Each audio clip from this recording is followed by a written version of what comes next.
Bonsoir à tous, merci d'être au rendez-vous de ce 20h à la une de l'actualité de ce jeudi. Vive émotion ce matin à la Patte d'Oie où les populations ont assisté à une véritable scène d'horreur.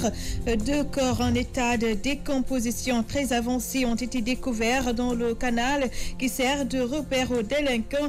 Ils seraient morts par asphyxie suite à des pneus brûlés par les riverains. La mairie de Saint-Louis, assiégée des agents de nettoiement, occupe les lieux depuis 4 jours. Il réclame 3 mois de salaire au maire Mansour Faye.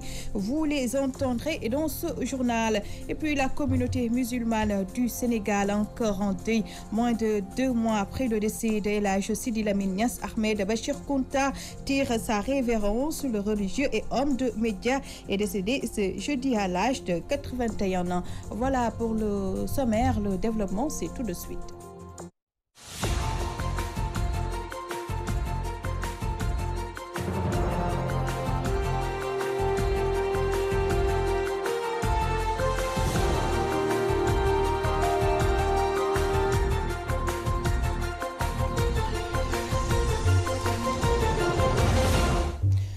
Moins de 2 mois après le décès de El Hadj Sidi Lamine Niass, la communauté musulmane du Sénégal est encore en deuil avec le rappel à Dieu d'Ahmed Bachir Kounta.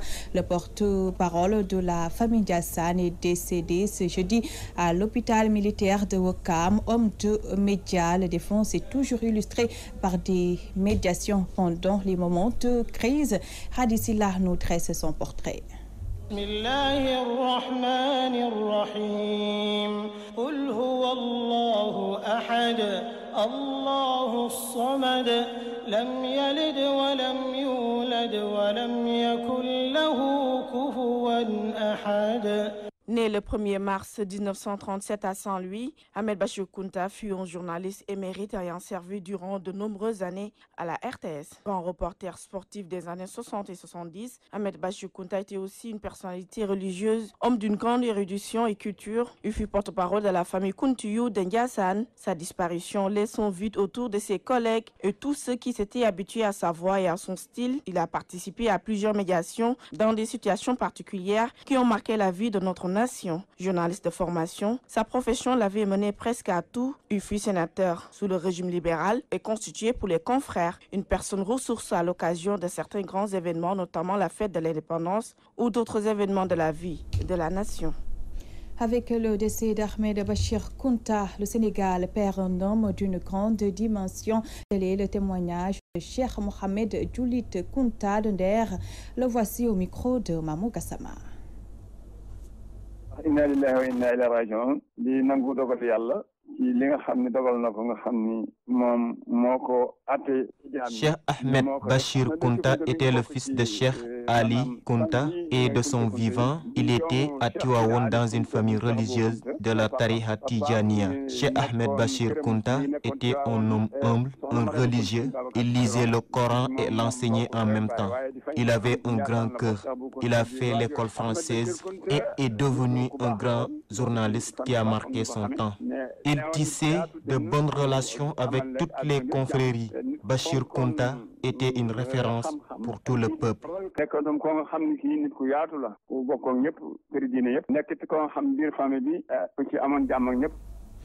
Le 4 décembre dernier, Ahmed Bachir Kounta avait fait le déplacement à Walfadjri pour apporter son soutien au groupe suite au rappel à Dieu de son PDG.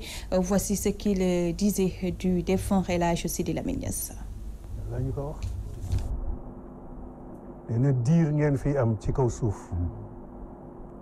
L'essentiel n'est pas de vivre longtemps, mais de vivre utilement. Sidi Lamine Niass a vécu utilement. te la nga xam ne Victor Hugo waxoon na ko dafa ni les grands hommes font leur propre piédestal, l'avenir se charge de la statue. Sidi Lamine Niass defar na piédestal am ba pare, c'est la postérité qui va célébrer son œuvre. loolu lu am la moom. L'œuvre de Sidi Lamine Niass occupe d'ores et déjà les arcanes du souvenir et le cosmos de la mémoire. Cette œuvre-là sera une source d'inspiration et d'action pour tous ceux qui voudraient se consacrer à un idéal de grandeur et de générosité.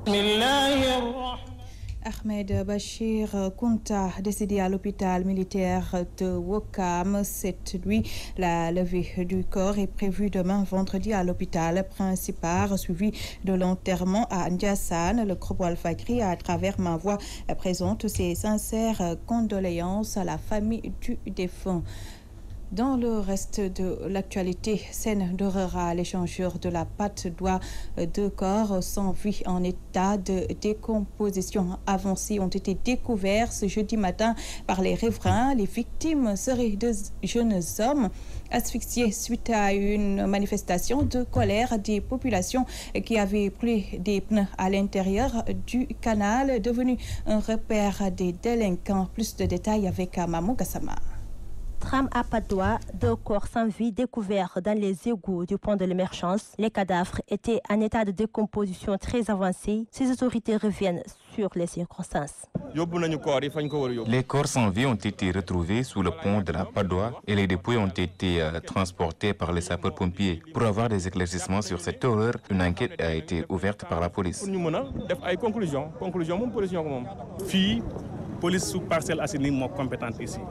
Et du jóg ci di jël ay initiatives pour que Parcelles Assainies de manière générale, mais ici de manière particulière, nekk zone de sécurité.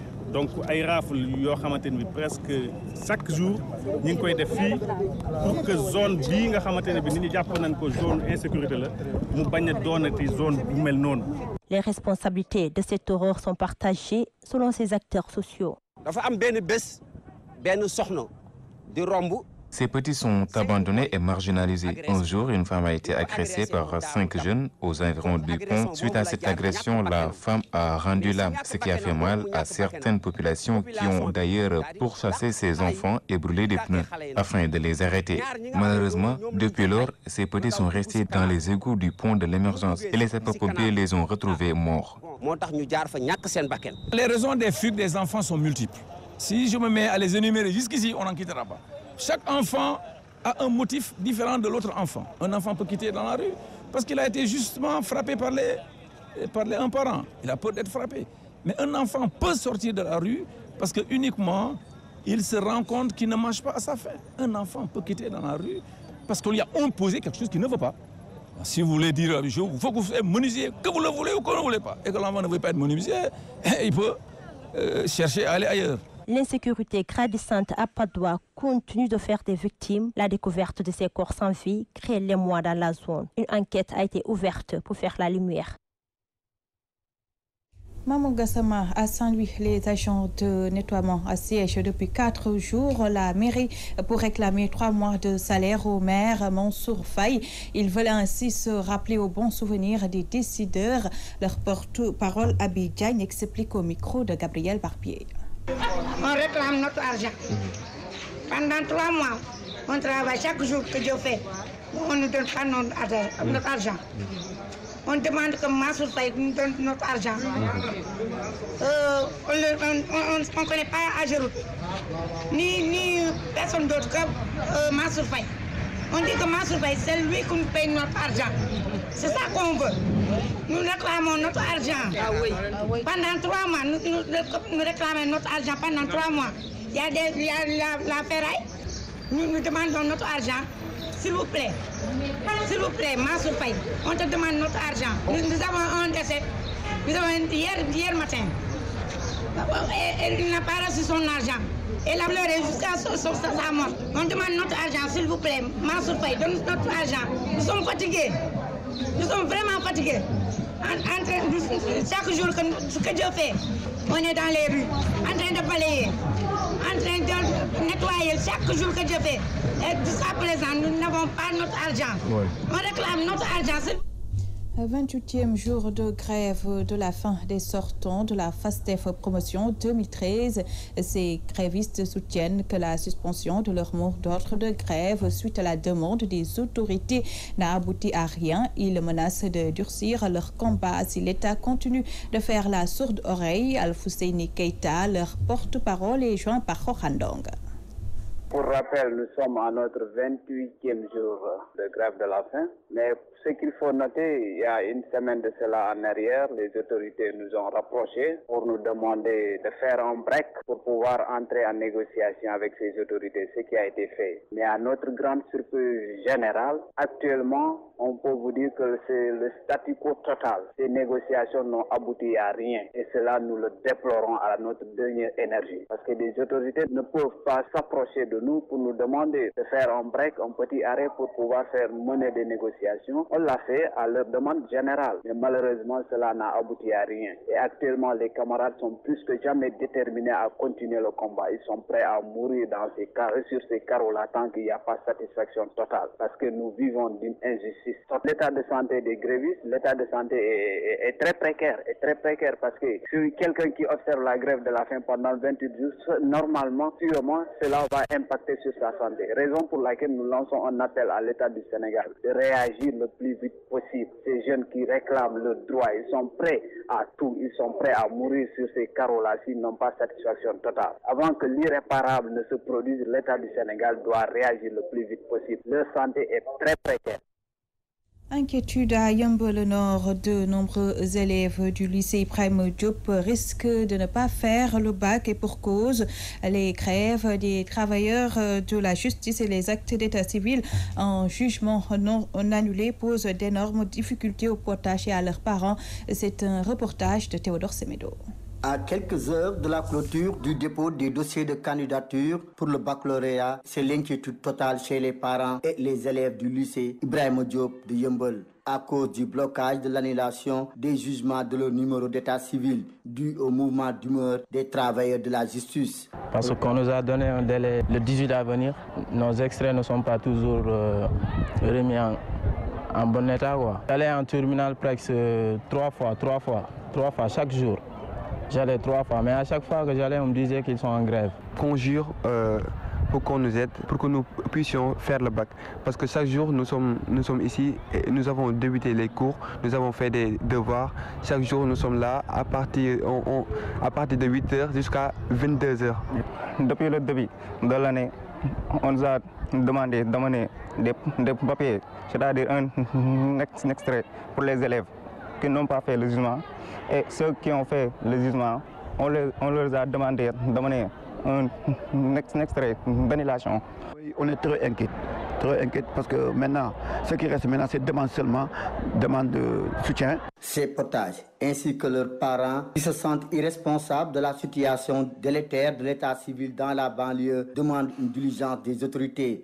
Nous demandons aux autorités éducatives de nous aider pour notre inscription à l'office du bac, pour qu'on puisse faire le bac. On demande vraiment ces autorités-là, au niveau de l'office du bac, la date qu'ils devaient donner, il n'a qu'à nous augmenter un tout petit peu. On va aller voir au niveau du tribunal pour que le président du tribunal nous aide de faire une audience spéciale pour les élèves pour nous récupérer l'extrait national. Ils exigent d'ailleurs des sanctions contre les faussaires de l'état civil qui indisposent constamment la vie des gens. Maintenant, ce que j'ai à dire à l'État, c'est de prendre des mesures très strictes pour les sanctionner. Car on ne peut pas laisser un homme qui a détruit, par exemple, le rêve de quelqu'un et on lui laisse vivre sa vie correctement. Ce n'est pas du tout normal ça. Ce n'est pas facile. Chaque jour, tu apprends, tu fais tes devoirs et qu'un jour, on te dit tu as des problèmes de papier et que tu ne puisses pas faire le baccalauréat. D'une manière générale, l'état civil constitue un véritable casse-tête pour les populations de la banlieue, souvent dans le dilemme des réseaux de faussaires. Théodore Semedo, Yeumbeul Nord, Walfadjri. Les riverains du garage Bignona de Grand-Yoff souffrent le martyre depuis quelques semaines. Leur cadre de vie est fortement perturbé par la saleté et l'odeur nauséabonde. Du coup, les clients fuient les lieux de commerce au grand regret des vendeurs. Le constat de Mamadou Dieye.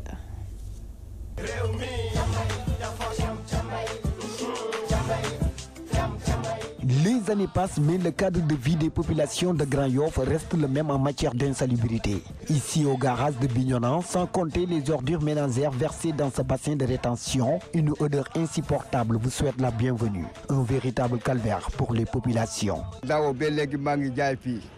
Mais Je travaille ici depuis plus d'1 an, mais ce qui se passe est désolant. L'odeur est nauséabonde et s'y mélange la poussière. Chaque fois à ma descente, je passe la nuit à tousser.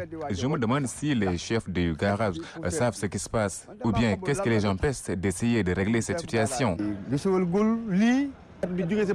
Il faut que l'État nous aide. Avec cette insalubrité qui ne nous aide vraiment pas, il faut nettoyer les environs, assainir et réhabiliter le bassin, car nous courons de graves risques. Les maladies peuvent survenir n'importe quand. Ce garage est très prisé, ce qui pousse certains vendeurs à y installer leur petit commerce, mais cette odeur dégoûtante fait fuir les clients.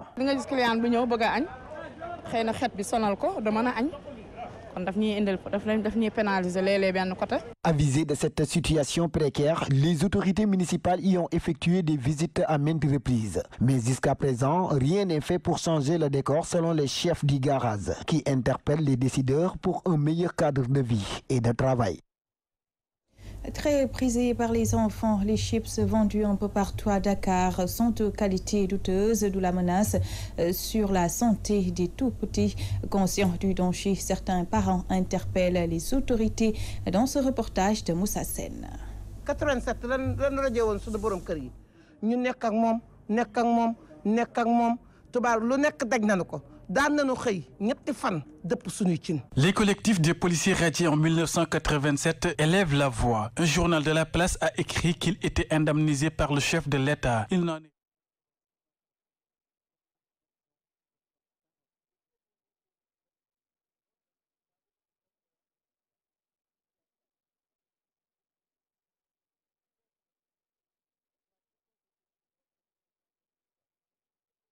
Les chips sont très prisés par les enfants depuis un certain temps. Seulement, la qualité des produits est parfois douteuse. Ces mères de famille en témoignent. Certains chips ne sont pas bons. D'ailleurs, les enfants ne l'aiment pas du tout. Parfois, quand tu vois un enfant qui le mange, il ne fait que vomir. Avant-hier, il y a un de mes enfants qui est venu me dire que leur maîtresse les a recommandé de veiller à l'achat de ces chips. Les enfants qui consomment ces chips. Moi, c'est hier qu'on m'a envoyé la vidéo, je l'ai regardée et j'ai pensé à nos petits-enfants.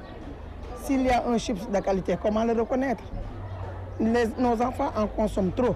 Qu'est-ce qu'il faut faire? Faut-il arrêter de manger les chips? Faut-il chercher la bonne qualité ou quoi? Monsieur Gay, quant à lui, accuse l'État de négligence. Lorsque des personnes venant de l'extérieur amènent des aliments nutritifs dans notre pays, je pense que l'État a le devoir d'abord de les contrôler, s'ils sont utilisables ou pas. Donc je pense que l'État a fait le nécessaire sur ça. Maintenant, pour ce qui s'agit peut-être des clandestins, je ne sais pas, peut-être qu'il y a une lutte contre ça.